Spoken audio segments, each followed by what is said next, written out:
student-led news broadcast. It's been an eventful week here in Cardinal Country. We have plenty of topics to discuss on this episode of the Redbird Rundown.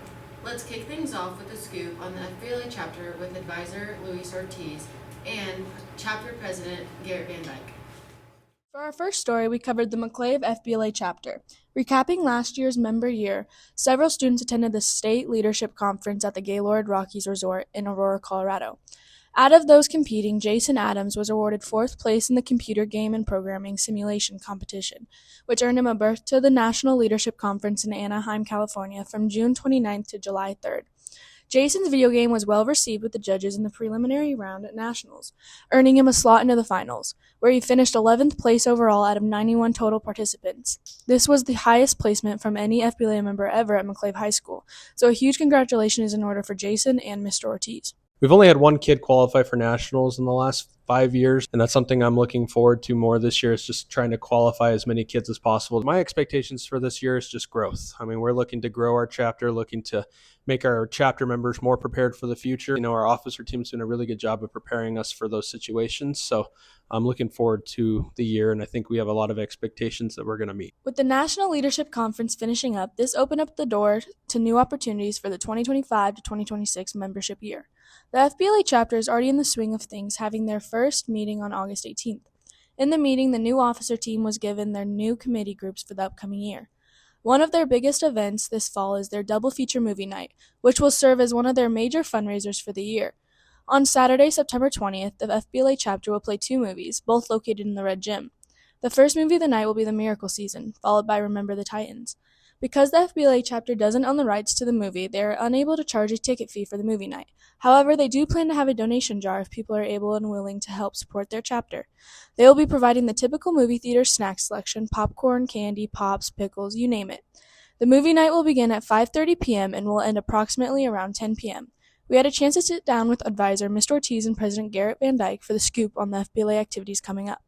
We're just planning, get the community involved. Always something that we strive for, making sure the community is involved in everything we do. And this movie night's a great way to do it. It's a back-to-school movie night, just making sure the kids have something to do. There's not a lot of things that little kids can do around here, so giving them an opportunity to come spend time with the community, I think, is a really good idea. And it's something that we've wanted to do for, a couple years now and just never had an opportunity to do so. Now that we kind of do, we're looking forward to it, and I think it's going to be a great night. Leaving the chapter better than I found it. That's something that I want to do. Things have obviously gotten better every single year, and we've grown as a chapter and as a community, like I've said, but just making sure I leave a good foundation for whoever comes next as the president and these upcoming freshmen that are 8th graders now coming into FBLA, giving them opportunities to compete and win, and again, have those connections that you can make with FBLA. A big special shout out to our FBLA chapter for sponsoring our news broadcast. We have a lot in store for our chapter this year. We are excited to welcome in a new era here from McClave FBLA chapter. In other news, our FFA chapter is also preparing for their membership year. Here is the scoop on everything agriculture. With the school year gearing up into routine, the McClave FFA chapter is kicking off the year with their first meeting coming up soon, and there's a lot to get excited about. Don't miss the back-to-school barbecue on September 12th, a great way to reconnect and meet new members. Then, on September 30th, the new freshman members of the chapter, along with Garrett Van Dyke and Corbin Jaggers, will head to Lamar Community College for the big conference. This conference is an awesome chance to grow and represent McClave FFA. And don't forget to mark your calendars for October 3rd. It's the annual Chili Supper, Rent-A-Hand, and Creed Speaking Night. There are great things in store for the FFA chapter this year. We have the opportunity to sit down with Mr. Jaggers. We do know that he will have them well prepared for the upcoming year. Moving on to the world of sports here at MHS, let's move on over to Nathan Torres for a story on the football team. The Bird Gang kicked off their season with a tough matchup against number 7 Sedgwick County. After a close battle, McClave came out on top with a 16-12 victory. The first half was rough, especially with their sophomore quarterback, Drew Howe, finding his footing.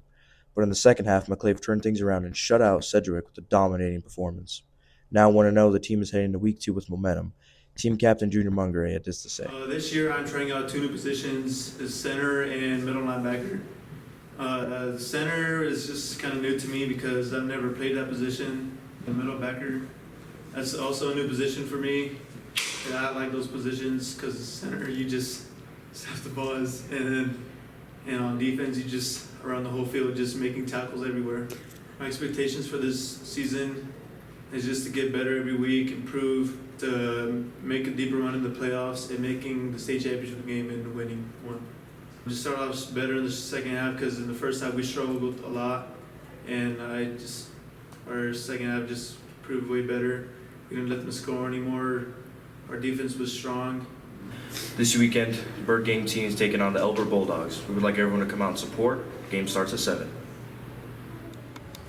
The volleyball team was also in action over the weekend. Kristen Marks has a story. How do you feel about your 100th win?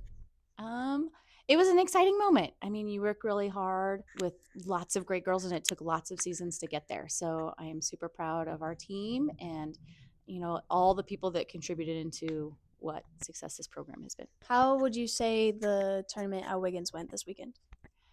We had a great showing. I was very proud of the team and what they did. We started the day rather slowly, but as the day progressed, they got better and better. We worked better together. Our defense locked in. We did what we needed to do, and it will set us up really well throughout the season. We played 2 really great teams. Wiggins and Simla both are going to be winning teams. So as we go through the season, everything they do will impact us, and it's going to impact us in a positive way on our RPI. So, I mean, it couldn't have worked out better. It was a great, great weekend. I was so happy for all of us. I agree. Thank you. Awesome. Thanks, guys. The Lady Cardinals, sitting at number 2 in the preseason CHSAA polls, picked up right where they left off last season. Despite losing 2 key pieces of their state championship team, the Lady Cards took some big swings this weekend, capturing 3 consecutive wins over teams in higher classifications than them to bring home the Wiggins Volleyball Tournament trophy. The Lady Cardinals defeated the Valley Lady Vikings in match number 1, which happened to be Coach Melissa Steinbrun's 100th win as the head coach of the volleyball program. We want to give a huge congratulations to her on this incredible achievement. The Lady Cardinals weren't finished, however, as they defeated one of the top teams in 2A volleyball, the Simla Lady Cubs, in a 3-set dogfight to claim their spot in the tournament championship. Wiggins, who played host to the tournament, won their pool, so the 2 clashed for the championship. The Cardinals came out victorious in the final match, bringing home the hardware. On Tuesday night, the Lady Cardinals got their first taste of High Plains League action as they traveled to Sherrod to take on the Lady Wolverines.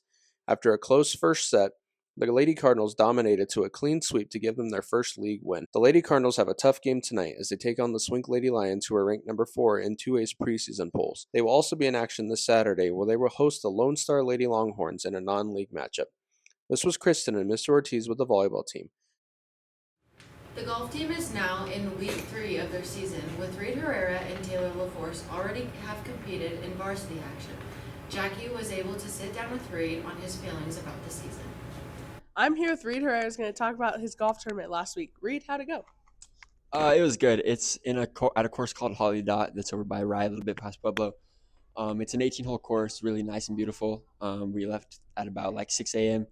To start at 9. My first 9 holes were great. I shot like a 48 or so, and then my last 9, I shot like a 62. So it was good until it wasn't. So it was pretty good. Okay, well, good luck at your next tournament, and hope to catch you then. Thanks. The Angels dropped a heartbreaker against Guyman on Monday after leading for most of the game. Maddie Wirtz and Layla Garcia gave their thoughts on the future of their program as they prepare for another tough schedule. So, how are you guys feeling about the upcoming softball year? We had our first game against Sierra. They're from Colorado Springs. We won 22-1. Our second game didn't go so hot, but we have a tournament in Greeley where we're going to play Eaton, who is the number 1 team in state and university. They're a top second, and we're feeling pretty good. We did really good last year. We placed 3rd in all the state, so we have good chances. Looking forward to this year, and yeah. Well, good luck. Layla, Thank you. How did it feel running into the pool? It didn't feel very nice, but at least I tried. Yep, A for effort. I'm an outfielder for sure. We had a chance to interview Hudson Goebel after his first performance of the season and asked what his expectations are for the next few meets as they prepare for regionals and state. It went pretty well overall. Our team got 4th out of about 15 teams, I think is what I was told. I got 25th out of 120-something people, and Miles got 8th. We both ran decent times for our first race. Yeah, so about mid-April during track season, I tore my calf running an 800, and I had to rehabilitate and do all that stuff for about 3 weeks or so. I had to get back into running eventually, and I started small, got improved a little bit. Now I'm finally running full mileage. I'm hoping I can PR still, even with the injury. I'm looking forward to these next few races, especially this one on Friday in Rocky Ford. My goals for this year are to make it to state as an individual, because I didn't do that last year. Well, that concludes another show here at the Redbird Rundown. Don't forget to subscribe to our YouTube channel so you don't miss anything related to McClave High School. All you have to do is click on the link on McClave's Facebook page to head over to our channels. Our channel is free, so your support means everything to us. This is Avery and Ash with the Redbird Rundown. We love you. Now say it back.